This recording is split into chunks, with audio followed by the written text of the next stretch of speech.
Muy bien, vamos a entrar ahora al tema de los maestros de la iglesia. Hablamos ya de los apologistas, ahora vamos a hablar de los maestros de la iglesia, que muchos de ellos aparecen a finales del siglo segundo y ya principios del siglo tercero. Estos maestros de la iglesia que eran teólogos y van desarrollando una teología que ha persistido hasta la era presente. Vamos a hablar del primer maestro de la iglesia, Ireneo de León. Ireneo de León, que nació en el año 130 y murió en el año 212 después de Cristo. Él era natural de Asia Menor, pero fue obispo de Lyon en Francia, y él compuso varios escritos. Uno de ellos es la demostración de la fe apostólica y la otra, la refutación de la falsa gnosis contra las herejías. Él fue atacó fuertemente el gnosticismo. Él tenía un corazón muy pastoral y fue un obispo que siempre estuvo defendiendo el cristianismo o la sana doctrina contra el gnosticismo. Nos muestra lo que era la doctrina común de la iglesia hacia fines del siglo segundo. Él muestra una amplísima visión de la historia, de tal modo que los propósitos de Dios van cumpliéndose a través de ella. Y yo en esto coincido. Definitivamente que Dios está por encima de la historia pasada, la historia presente y la historia futura. Y Él tiene control absolutamente de todo. Bien, esto es Ireneo de Lyon. Deben de recordar su obra más importante contra las herejías, y donde refuta la falsa enseñanza del gnosticismo. Otro personaje importante, Clemente de Alejandría.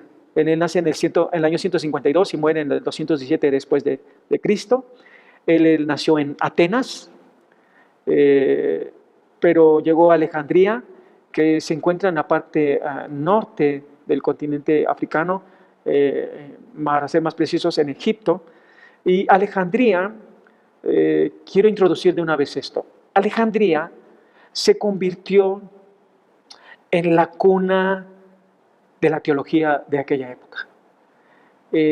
Había una efervescencia intelectual y podríamos decir también filosófica respecto a Dios, al cristianismo, a las Sagradas Escrituras.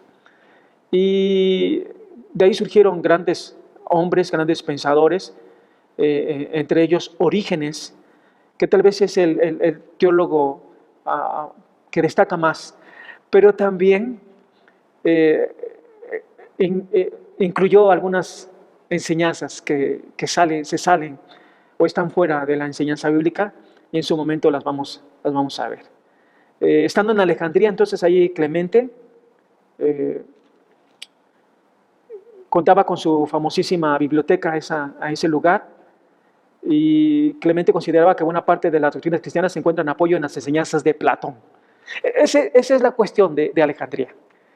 De Alejandría también era un personaje que es anterior o casi contemporáneo de nuestro Señor Jesucristo, Filón. Y Filón de Alejandría, que era un judío, pero trató de unir la teología con la filosofía, y bueno, no fue muy bueno eso, pero Clemente también tenía esa idea. Él se apoyó mucho en la filosofía de Platón para interpretar las escrituras. Según él, según Clemente de Alejandría, la filosofía les ha sido dada a los griegos de igual modo que la ley les ha sido dada a los judíos, lo mismo que pensaba Justino Mártir. La relación entre la fe y la razón es muy estrecha, pues una no puede funcionar sin la otra. Hay una clase que doy también que se llama Pensamiento Filosófico, y ahí hablamos acerca precisamente del desarrollo del pensamiento occidental, desde los presocráticos, pasando por los socráticos, y después pasando por los pensadores cristianos, hasta llegar a la época medieval, la época de la Reforma Protestante, hasta la era moderna, con René Descartes. Pero debemos de tener mucho cuidado. en tratar de usar el conocimiento humano para responder a algunos cuestionamientos bíblicos. ¿Por qué tenemos que tener mucho cuidado? Porque muchas veces esas presuposiciones que traemos y tratamos de meterlas dentro de un contexto bíblico, muy probablemente nos van a llevar a interpretaciones incorrectas. Y no estoy hablando de cuestiones propiamente que son fáciles de distinguir en la Biblia, sino de cuestiones que en la Biblia no tenemos muchas respuestas.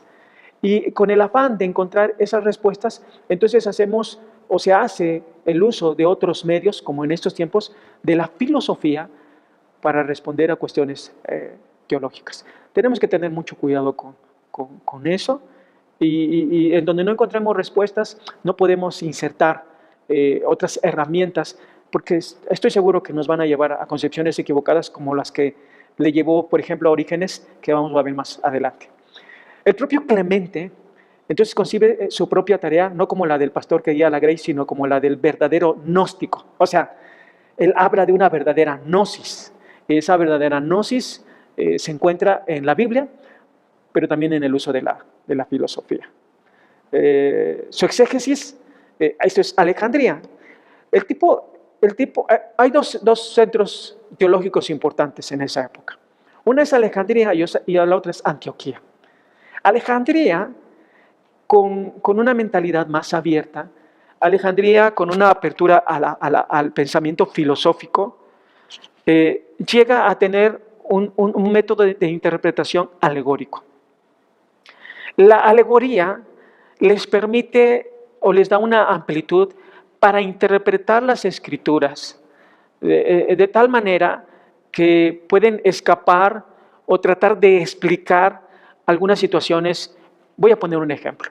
En el Antiguo Testamento se habla de repente de Dios y de repente como el pueblo entra y hay muerte y mueren muchas personas. Entonces, esa cuestión que es una actitud propia de bárbaros, de pueblos no civilizados, empiezan a explicar los unos a través de la alegoría. Y entonces dicen, bueno, eso no fue literal. En realidad lo que sucedió es que Dios empieza a enviar ciertos mensajes, y empieza a hacerle ver a la gente que su proceder no es el correcto. Pero ellos empiezan a alegorizar. Y esta alegoría les permite tener a un Dios, no un Dios desde la perspectiva de ellos, un Dios injusto, un Dios malo, sino un Dios bueno que da oportunidades para que la gente pueda arrepentirse y acercarse a Él. Ese era el tipo de interpretación que usaban, el método alegórico. En Antioquía era literal. Ellos trataban de apegarse más a la letra y trataban de interpretar de manera literal. Entonces su exégesis alegórica le hace posible encontrar en las escrituras ideas y doctrinas que vienen más bien de la tradición platónica. Esto es lo que yo mencionaba hace rato. Eso es lo que pasó con Clemente de Alejandría. Tertuliano, vamos a hablar de Tertuliano. Tertuliano de Cartago. Él nació en el año 150 y murió en el 220 después de Cristo. Nació en esta ciudad africana. Él se convirtió al cristianismo en Roma cuando tenía aproximadamente 40 años de edad. Todo parece indicar, como dijimos anteriormente, que era abogado y era un apasionado de la ley. Era un buen retórico, un excelente orador. Pero lamentablemente, como dije anteriormente, él se unió al movimiento montanista, que el resto de los cristianos consideraba herético. Tal vez Tertuliano se sintió atraído por el rigorismo, porque esos sí eran muy rigoristas los montanistas, y él también era muy apegado a la legalidad. Tertuliano se opuso a la enseñanza de que el Padre, el Hijo y el Espíritu Santo eran tres modos en los que se manifestaban. Esto se llama modalismo, es decir, se enseñan tres modos diferentes del Padre, del Hijo y del Espíritu Santo, o también se llama la doctrina del patripasionismo. Y según esta doctrina, el Padre sufrió la pasión, pues el Hijo es el Padre. Así que a partir de tal situación, Tertuliano habla acerca de algo que hasta la fecha se sigue usando. Él introdujo el concepto de una sustancia y tres personas. La doctrina de la Trinidad. Fue el primero en referirse a esto mediante el uso de esta fórmula, y también enseñó que en Cristo es una persona y dos sustancias o naturalezas, la divina y la humana. Que después en términos teológicos se habla de que Jesús es 100% hombre, pero también es 100% Dios. Y finalmente cabe decir que él fue el primer teólogo cristiano que empezó a escribir en lengua latina, a diferencia de los anteriores que lo hicieron en lengua griega. Bien, ahora sí vamos a hablar de Orígenes. Orígenes de Alejandría, destacado teólogo, era un erudito, conocedor profundo de las escrituras, amante de la filosofía, pero también el creador de doctrinas extrañas. Él fue discípulo de Clemente de Alejandría y de estos maestros de Ireneo, de Tertuliano, de Clemente y el propio Orígenes, es el que más destacó. Él nació, podríamos decir, usamos el término cuna cristiana, cuando hablamos de que él nació cuando sus padres eran cristianos. En el tiempo de la persecución de Decio, tuvo ocasión de mostrar la firmeza de su fe, murió a causa de la persecución, fue torturado y después fue liberado, pero la tortura fue tan fuerte que, aunque ya se había sido liberado, le provocó en poco tiempo después su muerte. Murió a los 69 años de edad. Él compuso la Exapla, es una colección en 6 columnas del Antiguo Testamento, en hebreo, en griego y 4 versiones distintas del griego. Es un trabajo fenomenal. Además compuso comentarios y sermones sobre buena parte del texto bíblico y su obra más importante apologéticamente hablando, escribió contra Celso. Este filósofo que estaba en contra del cristianismo. La teología de Orígenes sigue un espíritu muy parecido al de su maestro Clemente, es decir, una filosofía, una interpretación apegada al método alegórico y con un fuerte sustento en el pensamiento filosófico de Platón. Así que él trata de relacionar la fe cristiana con la filosofía que estaba en boga en Alejandría en esa época. Ahora sí que Orígenes fue hijo de su época y la filosofía platónica estaba en su pleno apogeo y él influyó eso en él. Ahora, aquí tenemos que aprender también nosotros que hay muchas filosofías, hay muchos pensamientos, muchas presuposiciones, muchos paradigmas que en algún momento nos podemos sentir fascinados y tenemos que tener mucho cuidado con eso, de que no exista pueda influir y esto pueda traer como consecuencia una enseñanza o una herejía que lamentablemente se da en nuestra época. Puesto que la tradición de los apóstoles de la Iglesia no nos da detalles acerca del modo en el que el mundo fue creado, Orígenes se lanza a investigar esta cuestión. Miren, aquí está una de sus enseñanzas de Orígenes que él llegó a esas conclusiones erróneas. Miren, él llega a la conclusión, utilizando la filosofía, de que la creación en su primer momento no fue una creación material, sino netamente espiritual. Y que el propósito de Dios era que los espíritus que había creado se dedicaran a su contemplación. O sea, están los espíritus contemplando, adorando a Dios. Pero que esos espíritus se rebelaron en contra de Dios. Entonces, unos cayeron en un tipo de revelación y se convirtieron en demonios. Y otros en una revelación más profunda y se convirtieron en seres humanos. Así que él llega a la conclusión de que los seres humanos en forma espiritual ya existían antes de la creación de este mundo. Esto implica que los espíritus existen. Esa es una enseñanza de Platón. Se habla de la preexistencia del ser humano. Así que él llega a esas conclusiones. Según Orígenes, y puesto que Dios es amor, también enseña que en algún sentido no puede Dios destinar a toda la humanidad a un sufrimiento eterno. Él habla de que de alguna manera todos van a ser salvados. Pero es más, miren su atrevimiento. Él dice que aún el mismo Satanás va a ser salvado.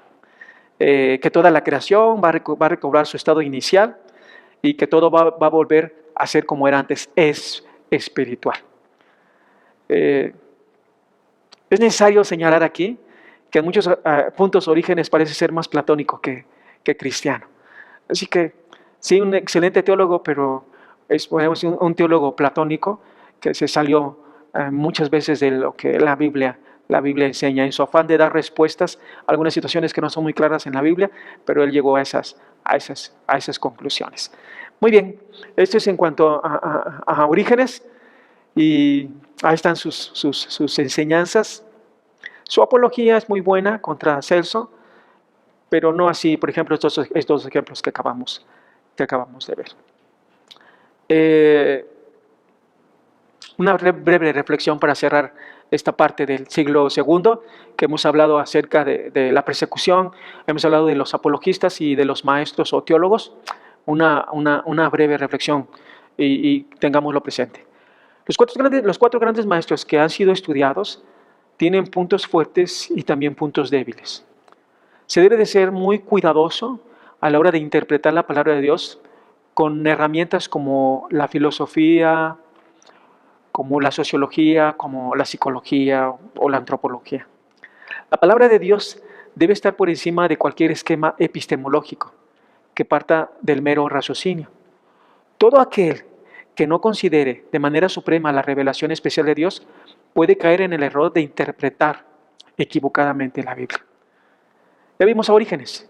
Orígenes buscó respuestas filosóficas a planteamientos que la Biblia no da más explicación. Debemos reconocer que nuestro conocimiento respecto a Dios es limitado.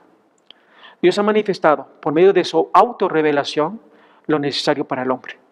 Nuestra tarea hermenéutica tiene que partir primariamente del mismo texto de la Biblia y no de presuposiciones filosóficas, epistemológicas, es decir, conocimientos, antropológicas, etc. Dios, por medio de la Biblia, ha revelado quién es Él y lo que quiere para la humanidad caída por el pecado. Reflexionemos eso, meditemos en esto y seamos fieles a la palabra del Señor.